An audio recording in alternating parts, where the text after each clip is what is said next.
Welcome to the show. It's good to be here. What do you think of the zip Really? line from one side of the freeway to the other? The zip line. Yeah. I think my kids might be interested. That might get their attention. Last time you were here, we talked about the bike lane from the west side to the east side of 99 across Kernan. And, some people may go, yawn bike lane. But for the people who that's what they do for their sport and physical training for either marathons or it's very important to have that bike lane so you don't get run over. Yeah, I certainly, I have sympathy for all the cyclists because I'm out there too. I'm a transportation cyclist, and that's my main thing. I love the sport. I wish I had more time for the sport, but mostly the only way I can work cycling into my day is to use it for transportation. So when I go to the bicycle pedestrian advisory meetings that they hold at Stancog, I feel like for the most part I try to talk in terms of being a transportation cyclist and think that way in general. And so I know when they're working on a big project, like they're working on the overpass for Kernan, they're connecting both sides of Salida. First of all, that overpass was one of the better overpasses before they did any work to it. That it was at grade, which is good for both cyclists and pedestrians. You don't have to climb a hill. So it's an at grade crossing, and it's certainly wider and friendlier, and actually had a sidewalk on it before they started construction, sidewalk for pedestrians, and was wider for cyclists. So my first concern was, well, I hope they do no harm. I hope they don't turn back the dial and make it worse for both cyclists and pedestrians. So I was really concerned. Put in another stoplight. That it not be made worse. So I was interested. I did want to see the design and see the plan, and they hope that it would be striped for bicycle lanes because. I'm anxious to get to the meat of it. Did they come forth with the plans? I haven't seen it. I've been told there is a plan, and that the plan was emailed or given to the BPAC or provided to Stancog from County Public Works. Charles Vasquez from the County Public Works was at the last meeting, but there was a lot of confusion whether anybody had actually seen it, so I don't know. I certainly hadn't seen it, and I had asked to see it. In fact, I went to the groundbreaking hoping they'd say something about complete streets or that there would be bike facilities. How did that groundbreaking go? Because I think just the last time you were here, that was going to be like just a few days after you were here. Yeah, it was one of those standard ceremonies, and I certainly saw all the representatives out there, the people from the county. Terry Withrow was out there, and Jeff Denham was out there, made an appearance, and it's fine seeing them all out there. But again, while I was there, I was just listening to see whether or not they say anything about the complete streets. And I guess my concern, I have multiple concerns, but I think the streets should serve. Since I've been a cyclist since long before I was a driver.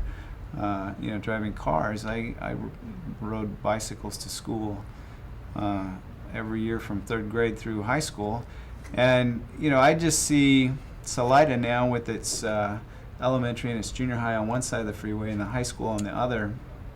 I just think high school kids that don't have a car ought to have access to their school, their own access, without having to, get their parents to give them a ride or whatever. They ought to be able to bicycle there, and I think, honestly, with the money that the county receives for bicycle facilities, I think when they have an opportunity, they should make absolutely certain that they provide those improvements. It's actually better for non-motorized transportation after they finish a project. They've built a safer facility for bicycles and pedestrians. Well, do they I'm have not a column? sure that's what's Do they have a column in their budget for bicycle lanes and bicycle improvements? Well, they certainly, Stancog receives transportation dollars that are categorical, that are supposed to be spent on non-motorized transportation. But what I feel like I see happening is that when that money is delivered, when it goes through Stancog and is delivered to the county, that County Public Works finds lots of ways to sort of make those dollars work for motorists, that they have a way of, Well, that's not you know. fair. Well, I just feel like, again, if it's, I mean, that's why they're earmarked if for it's that, right? categorical, yeah, in all fairness, then we should make sure that that money is spent the way it's intended. You could argue whether or not, you know, there's too much in one categorical fund or not, but I think as long as, you know, they set up and they're both the state and federal government are trying to encourage multimodal transportation choices, and there's certainly funding for them.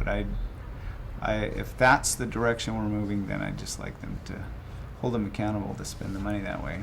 So I still haven't seen the plans, and I'm still a little concerned. I mean, I will be concerned until I see them, because the overpass that they built in Ceres, that also connects right there to the high school, Ceres High School. When they rebuilt that overpass, they did not mark the bike lanes. They didn't indicate the bike lanes. You They mean just mark looked like as in- wide shoulders. Okay. And to me, that's not good enough, because motorists interpret that as giving them more space to find their lane, more space to move around, and don't often recognize, sometimes they think the bicycle doesn't belong there, like it shouldn't be there at all, not realizing that in fact that space was created specifically for them, but it's not marked or indicated. Now, briefly tell us what the difference between like a solid white line, which looks like a wide shoulder, versus a bike lane would look like, because that's a dotted line, correct? Well, they're, Or do they paint a to be little honest, bicycle guy well, the on county, the sidewalk? yeah, the county Or road, excuse me. has been experimenting with different lane markings for cyclists. And my tendency is to think that, you know, the more you can indicate to motorists that there is a separate lane there, that it is not part of the shoulder, or, you know, that that's Sorry. just the fog line. I was just thinking in my mind, you know, a sign that says, "Hey, get out of my lane!" Right? This is for bicycles only. Well, but that the might be county a and little the too city- distracting. I mean, I have been seeing a little more green lane Good. painting, you Mhm. know, and that, I think that helps. I think that helps show motorists that there's actually a lane, and you'd like them to track in their lane and keep that lane clear, because there's going to be cyclists over there. You know, my worst case is where they just use one solid stripe that looks like a Mhm. fog line. Right. And I think that's the way the motorists see that. It's like, oh, there's a fog line, and boy, we've been given a generous, you know, shoulder that we can use if necessary. Yeah. And sometimes they use it as an acceleration lane, and use it for all sort Turn of lane. strange things. A turn lane, and they shoal at turns, and then they're in the bike lane anyway. So, Well- so whatever kind of markings, and you know, if they got to paint a little bicycle, and they have been doing more of that, I just want to make sure that they continue to do that. Continue to make it clear that the bicycles have their place out there on the road. They do. And actually, I flunked my driver's exam the first time I took it many, many years ago, like 20, 30, okay, long time ago. And because I actually made a right turn through a bike lane without proper instruction of the drivers behind me. I was driving in the bike lane and turned rather than waiting until it was the dotted line and safe to turn. So I didn't pass my driver's test the first time I went to get my driver. I parallel parked fine, but because I cut through the bike lane. So how important is it that motorists, drivers of vehicles, cars, pay attention to those laws that are set up, those street laws for bicyclists? Well, I think it's extremely important, partly because I guess in the position I'm in, I mean, I'm not just an advocate for adults like myself cycling to work for transportation. I mean, I'm really an advocate that, you know, we build a system safe enough that that our kids can someday walk again back and forth to school, that the sidewalks are complete enough that they can do that safely, and we design intersections where they can do that safely. And the same for cycling. When I was a kid, I rode my bike to school out on county roads, out, you know, between Beckwith to Hart Ransom. And it's debatable how safe those roads were then. They're not much better now and carry more traffic. But again, I just think we could do it. We could do a much better job, and I'd like to hold Stancog accountable to that. Part of that is the last meeting I attended at Stancog was the BPAC, the Bicycle Pedestrian Advisory Committee, and they have been working on a document with consultants. They hire lots of consultants, so they hired an outside consultant to create an update to their non-motorized transportation plan. I believe it's either 500 or 600 pages. It's huge, and I have certainly Cha-ching, not cha-ching, cha-ching. gone through the whole thing. They typically include a lot of boilerplate, and what frustrates me is that the consultants that were hired, as far as I know, had only come to Modesto twice on 2 occasions, and attended meetings where we had fairly brief access to them, to make our suggestions about what we'd like to see in the plan. But the plan is now basically complete. They're supposed to have a draft that was supposed to go to the full policy board, the Stancog policy board, this month on the 21st. But at the BPAC, they voted it down, recommending its passage because the quality of the work was in question. One of the members of the BPAC found 7 pages of mistakes in just the Modesto section regarding names of roads and and other things that were inaccurate. And I thought it was just sort of par for the course for what I've seen done at Stancog, that no one's paying close attention to the work that the consultants are doing, and that it reflects badly on them. And I was, I guess, happy that they had sort of seen through it, the members of the BPAC, and didn't recommend it moving forward to the policy board. But I could also see how upset the staff was at Stancog that this document was not going to be moved forward in a timely fashion, because I know that it makes future funding, it puts future funding at risk for them. And so they want to have that document on the shelf as sort of a money tree for funding, but they're not all that concerned with what's in it. What are the details of the plan, and how well written is it, and is it accurate, and does it reflect what real cyclists in the community want to see happen? So how much? That part's frustrating. How much did the county? Was it the county that paid for the consultation?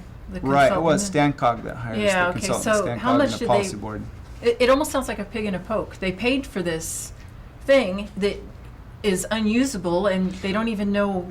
I don't know whether it's unusable, but it's not accurate, and I can't say that I've read these 600 pages in this new document. I read you didn't the bring it with you old- tonight? No, well, they'll send you an electronic copy, but I did have a copy of the old prior non-motorized transportation plan, which I feel was done with the same level of review. I mean, when I looked at it, I couldn't find the crossings, they suggested that there were like these 6 bicycle crossings on 99, and I read through them and I thought, I've been bicycling here for 40 years and I've never seen those.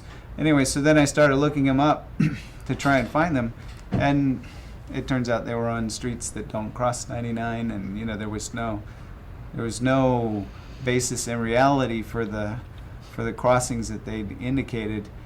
And to me, that's the frustration. I mean, if we're going to pay consultants $100,000 to produce a report, I want it to actually then produce results. And I think that's really hard when it's so You're so inaccurate. unreasonable, Scott. When it doesn't, even somebody working at the county is going to be reading that and wonder, why we want, something in a this street particular name? location, and it doesn't cross where they've said it crosses or something. So it's confusing to everyone, and I think hopefully they'll get this plan tuned up a little before it passes the policy board, but it's certainly not the only issue I'm concerned with. At Stancog, they've been talking about the Valley Vision Yes. quite a bit, and I'm concerned there as well. I'm concerned that the meetings that they're going to hold, the meetings they're calling workshops, may not really be workshops, but may just be sort What of would you call them? one-sided delivery of something they've already created. But That almost sounds like you're saying propaganda, but a one-sided view of something that is a workshop, but it's really I bring it up not? because they mentioned it at the BPAC, and the Bicycle Pedestrian Committee was the last one I attended at Stancog, but they did mention that they are going to start this process of doing these workshops, sort of vetting their alternatives. They're creating 4 different development and investment alternatives and putting those before the public.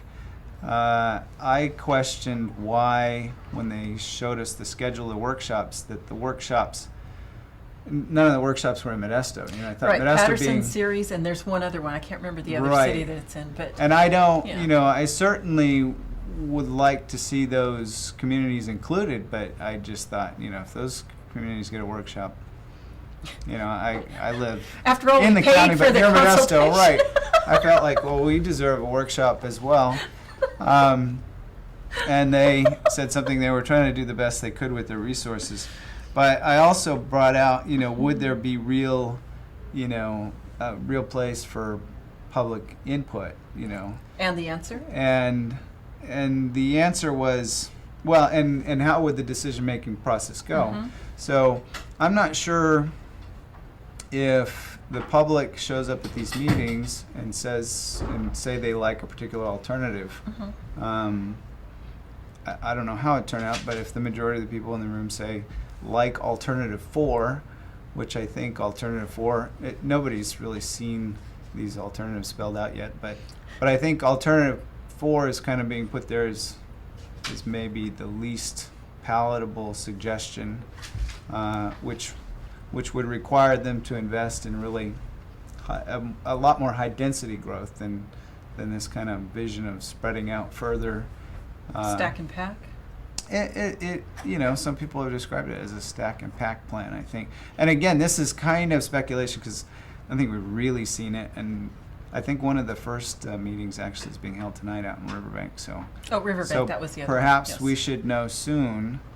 But if there's support for that, you know, how that may or may not move forward in the days to come. Ultimately, the policy board, it was made clear to me, the policy board will have the final say, and I don't know how much they have to weigh in, you know, what the public opinion looks like at these workshop meetings.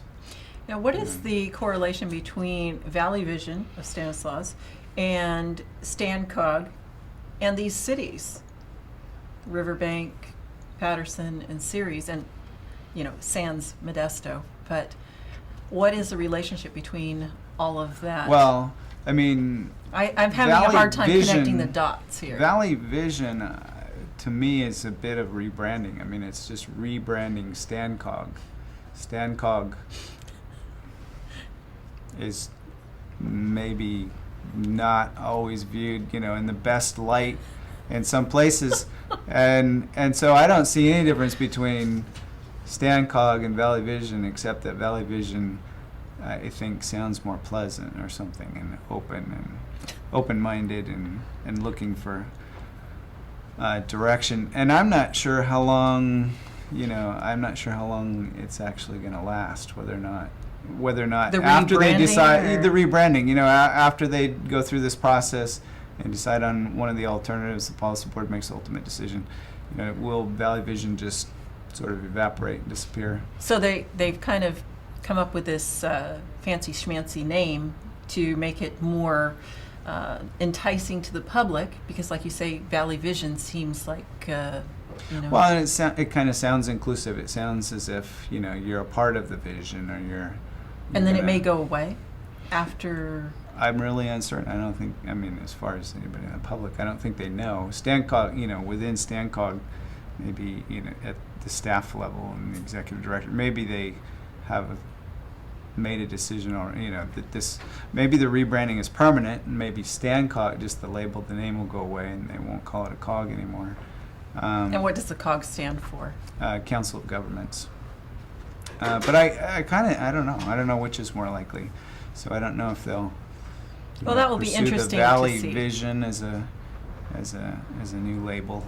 Yeah, that will for be what they interesting do. to see what they do after these workshops are conducted. And I somehow have found myself on their email list. That's how I found out about the meetings. But had I not been put on their email list by someone, I don't know who it was, I would not know about these workshops. So you're smiling. Well, are you the one that put me on the email I list? didn't specifically put you on the list, but there were people at the BPAC meeting, which was a really unusual place for this to unfold, but holding Mike Costa, who's one of the staff people at StanCog, sort of holding him accountable. He said, when we asked about who knows about these meetings, because we put them up on the screen at the BPAC meeting, we said, well, do people in the community know about these meetings?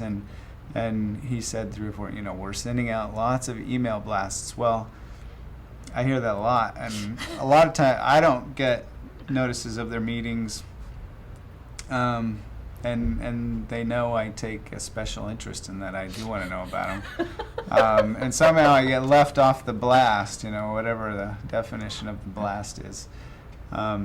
But I think with the pressure that night, actually at that BPAC, there were quite a few people chimed in and said, well, people really need to get notice when and where these are occurring. And they are on the Valley Vision's website.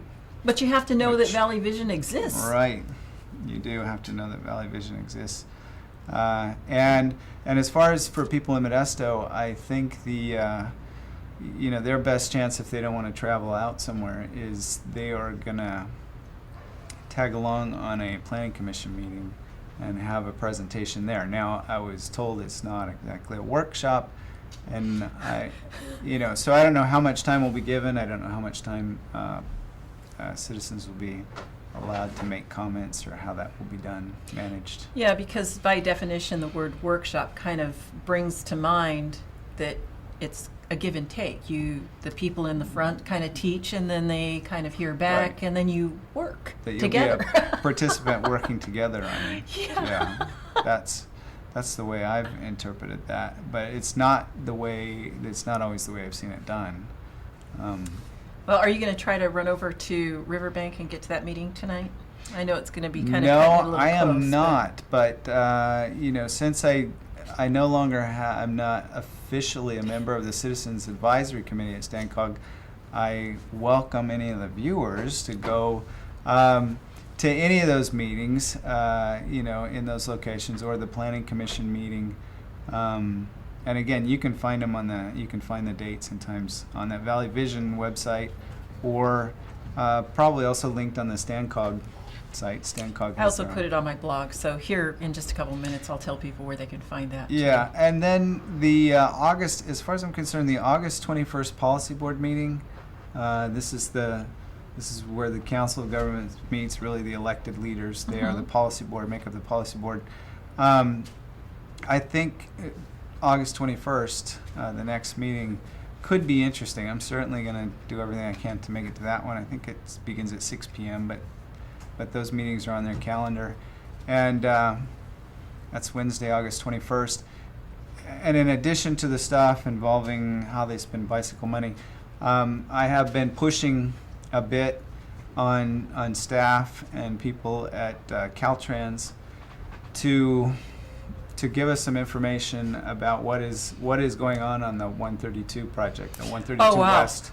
Well, we'll have you come back and talk about that, because we have 1 minute left. Well, I'm going to that meeting on August 21st, and I'd like Good. people to join me. Are you going to have that information on your Facebook page? Yes, I'll put it Okay. on my Facebook page, and if people want to like me on Facebook, that's fine. Great. Well, we'll have you back soon, and we'll talk about that 132 interchange. All right. Okay, I thanks, appreciate Scott. it. I appreciate everything you're doing. Thanks, don't go away.